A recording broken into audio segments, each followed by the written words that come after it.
Ave María Purísima. Quería saludar de un modo muy especial, aunque hoy está con otras actividades, al obispo de Cacupé, Monseñor Claudio Jiménez, al rector del santuario, el presbítero Arnaldo Godoy, presbítero de la Basílica de Cacupé, y también a nuestro maestro de ceremonia, al padre Modesto Martínez, a los capellanes, sacerdotes, diáconos y funcionarios del Obispado de las Fuerzas Armadas y la Policía Nacional, a los componentes de las Fuerzas Armadas de la Nación, al Ministerio de Defensa, a los componentes de la Policía Nacional, al Ministerio del Interior. También agradecemos muy especialmente a la policía por sus servicios prestados aquí en estos días en Cacupé, y también a la patrullera caminera, también a los miembros funcionarios de la SENAT, a los pacientes y colaboradores del albergue del Buen Samaritano del Hospital Nacional de Itagua. Queridos hermanos, hermanas, buenos días. La lectura que nos propone la liturgia en el día de hoy que han sido proclamadas vuelven a poner en el centro la misericordia del Padre, que se alegra más por encontrar la oveja perdida que por las 99 que no se habían extraviado. Porque vuestro Padre del cielo no quiere que se pierda ni uno solo de sus pequeños. El Evangelio de Mateo interpela una vez más a la Iglesia sobre cuál debe ser el centro del caracú de la preocupación y de su acción pastoral. ¿Cuáles deben ser nuestras actitudes frente al dolor y al sufrimiento de tanta gente que necesita de palabras y gestos de consuelo y de misericordia? Al final del jubileo extraordinario de la misericordia, que concluyó el día de Cristo Rey, y al día siguiente el Papa nos hizo un precioso regalo, la carta apostólica Misericordia Mísera, la misericordia y la miseria, o la misericordia de los pobres, como también es traducida. Y al final del jubileo extraordinario, el Papa Francisco nos dio este documento. Y en esta hermosa carta, el Santo Padre nos enseña que la misericordia no puede ser como un paréntesis en la vida de la Iglesia, sino que constituye su misma existencia, que manifiesta y hace tangible la verdad profunda del Evangelio. Todo se revela en la misericordia, todo se resuelve en el amor misericordioso del Padre. El tema que se pone y se propone hoy a los jóvenes convocados a la Eucaristía, alimento y medicina para la vida, encuentra en esta carta una clara explicación y orientación en las lecturas de hoy. Y el tema de la Eucaristía es por excelencia el sacramento de Dios, el sacramento de la misericordia del Señor. La Eucaristía, nos dice el Papa en este documento, si bien constituye la plenitud de la vida sacramental, no es un premio para los perfectos, sino es un generoso remedio y alimento para los débiles. Y por eso estamos hoy aquí, celebrando esta Eucaristía. De hecho, dice el Papa Francisco, desde el inicio hasta el final de la celebración eucarística, la misericordia aparece varias veces en el diálogo entre la asamblea orante, que son ustedes, y el corazón del Padre, que se alegra cada vez que puede derramar su amor misericordioso.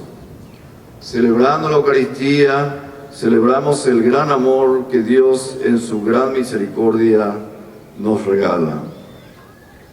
La Iglesia, los sacerdotes religiosos, agentes de pastoral y fieles laicos, estamos llamados a encarnar en nuestras actitudes, decisiones y acciones ese amor misericordioso del Padre para con el prójimo, sobre todo para aquellos que viven en las periferias existenciales, heridos y golpeados a la vera del camino de la vida, en un país como el nuestro, con una gran población joven.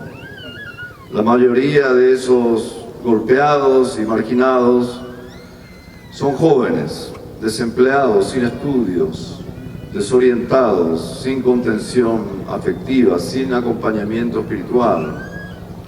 Como hombres y mujeres de iglesia, no podemos nosotros eludir nuestra responsabilidad en la situación marginal en la que viven miles de jóvenes, porque son marginados del sistema económico, educativo, cultural, social y hasta religioso de nuestra sociedad. Ante el reclamo de ustedes, queridos jóvenes, y ahora me dirijo muy especialmente a ellos, el pasado sábado durante la misa de lanzamiento del Trienio de la Juventud, y ustedes probablemente han visto los miles y miles y miles de jóvenes que peregrinaron acá en la Basílica,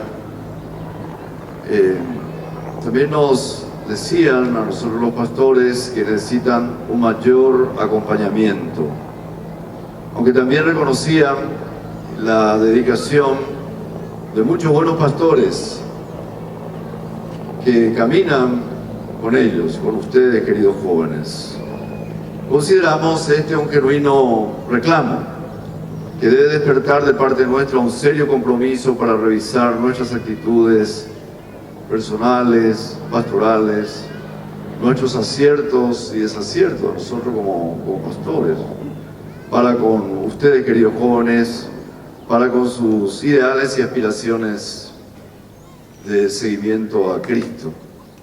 Es un reclamo que nos también motiva a nosotros a pedir perdón por defraudar sus esperanzas si no hemos llenado sus expectativas de ser buenos pastores, y corregirnos con ayuda mutua para caminar juntos en este tiempo de gracia. La Iglesia necesita de corrección fraterna y purificación constante, de perseverante oración, para allanar senderos de baches y pecados que puedan obstaculizar y profanar la santidad de la Iglesia. No podemos ni debemos ver sus dificultades y problemas, queridos jóvenes, como si no fuéramos parte de ustedes, para sacudirnos y así responder mejor a los gemidos de dolor, así como a la sed y hambre de atención, de autenticidad, de santidad y de justicia de esa inmensa población de nuestro país que son ustedes los jóvenes. Queremos hacer, decíamos, una opción por ustedes, a quienes consideramos el presente y futuro de la Iglesia y la sociedad. Queremos caminar con ustedes. Y decimos también que ustedes, queridos jóvenes, son la primavera de la Iglesia, el florecer de la vida, la pujanza, el dinamismo que traen los jóvenes es esencial para la vitalidad de la misma Iglesia. ¿Y cuál es el camino? El camino es la misericordia. Para emprender ese camino, la Iglesia debe transformar sus costumbres, sus estilos, su lenguaje y toda su estructura. Así como también nos dice el Papa en la Evangelio Gaudium, en el Evangelio de la Alegría, debe ser una iglesia misionera que no teme tropezarse o ensuciarse en el barro, una iglesia capaz de convertirse en un hospital de campaña para atender con eficacia a los que se están desangrando. a los que están mal heridos por el camino. El sufrimiento social, y eso es preocupante, asociado a las drogas, porque la Iglesia no quiere perder a ninguno de los pequeños. Efectivamente, la Iglesia debe convertirse en un medio adecuado para testimoniar la misericordia del Padre y no ser una aduana pastoral que se comporta más como contralores o controladores de la gracia y no como facilitadores. La Iglesia, recordaba eso el Papa Francisco, no es una aduana, es la casa paterna donde hay lugar para cada uno con sus vidas a cuestas. La Eucaristía es un generoso remedio y alimento para los débiles. Por eso siempre le damos gracias al Señor por haberse quedado entre nosotros en la Eucaristía. Por eso la Iglesia en salida debe tener las puertas abiertas para salir y llegar a las periferias humanas, puertas abiertas. Como el Padre del hijo pródigo que está ahí a la puerta esperando que el hijo regresara, y no solo, sino que al regresar y verlo de lejos, el Padre corre a su encuentro para abrazarlo. Nos edifica también grandemente a nosotros los pastores, y agradecemos a las familias, a los catequistas del país, que con esta actitud de iglesia en salida, esta actitud misionera, y sus testimonios de vidas han contribuido y contribuyen con la valiosa tarea de evangelizar a los jóvenes y a las jóvenes generaciones, cultivando con la catequesis la semilla de la fe en Jesucristo en el corazón de los niños, adolescentes, de los jóvenes, de los adultos, y que la Iglesia toda sea grandemente beneficiada con cosechas de muchos y abundantes frutos de auténticas conversiones, de miles y miles bautizados, de primeras comuniones, confirmaciones, de jóvenes que con seriedad y entrega se alimentan del pan de vida. Y así fue durante la peregrinación, también muchos de los jóvenes recibían con unción y devoción el pan de vida de la Eucaristía, como un símbolo de jóvenes que peregrinan y encuentran fuerza en ese pan que es también conocido como el pan del peregrino. Danos hoy nuestro pan de cada día, rezamos en el Padre Nuestro. Que no les falte, Señor, el pan de la Eucaristía ni el pan material del diario sustento de nuestros jóvenes. Que no les falte, Señor. La primera lectura también nos muestra que la misericordia tiene un rostro de consolación. Consolad, consolad a mi pueblo, escuchamos en Isaías en el capítulo 40. Tu pai pemboiá xeretahuape.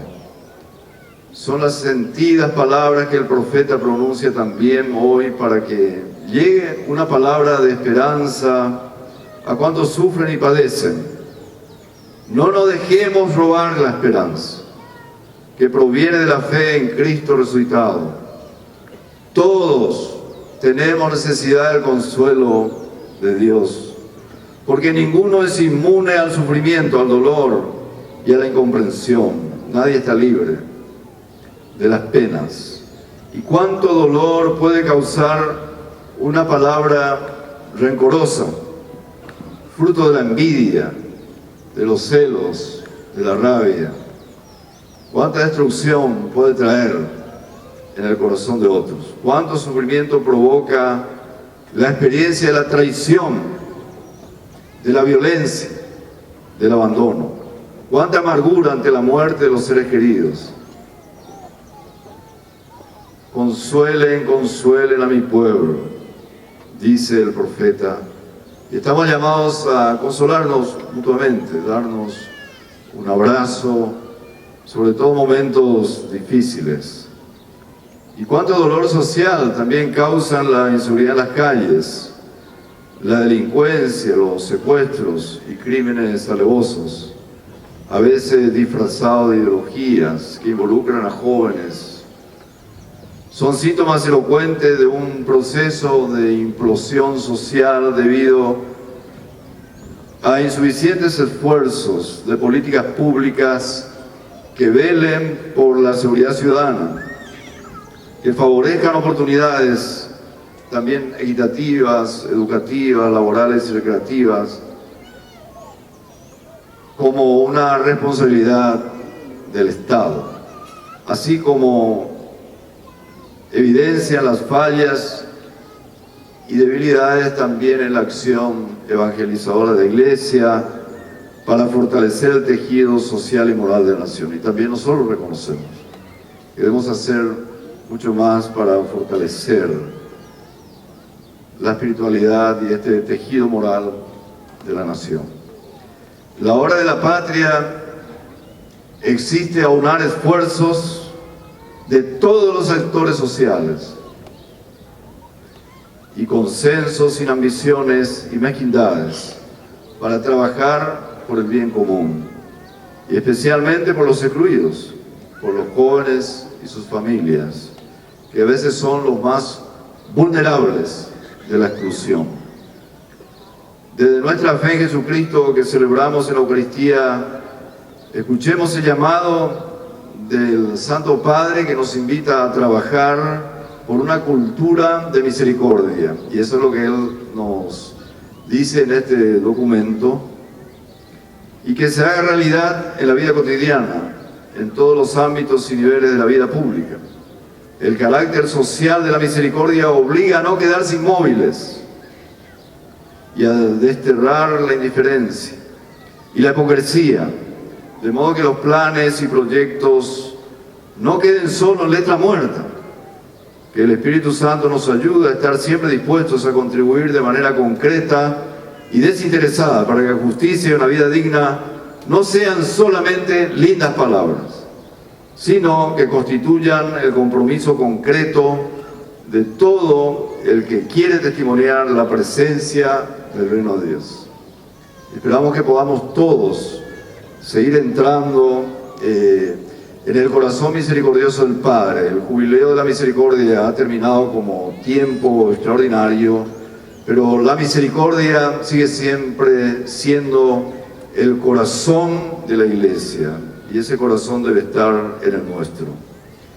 Y desde este monte, desde este cerro de la cordillera, la Basílica de la Virgen de los Milagros de Cacupé, oramos muy especialmente por las personas que pasan muchas penas y desconsuelos, y recordamos muy especialmente a los familiares de los secuestrados, y pedimos a los secuestradores que los liberen y que podamos celebrar esta fiesta de Cacupé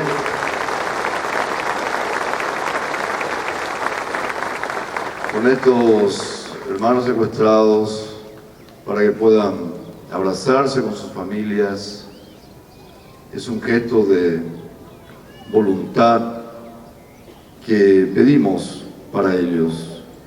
Y también por todos aquellos que han perdido sus seres queridos violentamente, ya sean los miembros de la policía y de las Fuerzas Armadas, aquellos que han caído en el cumplimiento del deber, y todos ellos muy jóvenes. Así que también elevamos nuestras plegarias en esta Basílica de Cacupé y encomendamos a la Virgen María que les lleve el consuelo y la fortaleza, y de aquellos que han sido víctimas civiles, jóvenes que han sido víctimas de la violencia y de muertes en estos tiempos. Nos recuerda también el profeta Isaías de subir a este monte donde estamos, en este cerro, para ser mensajeros de la buena nueva. Y nos pide jatá esa pucay, jatá, voy esa pucay. Levanta la cabeza, tu voz grita y no tengas miedo, anunciando a los ciudadanos de Cacupé, del Paraguay y del mundo: aquí está tu Dios. Y estamos llamados a ser anunciadores de la buena nueva.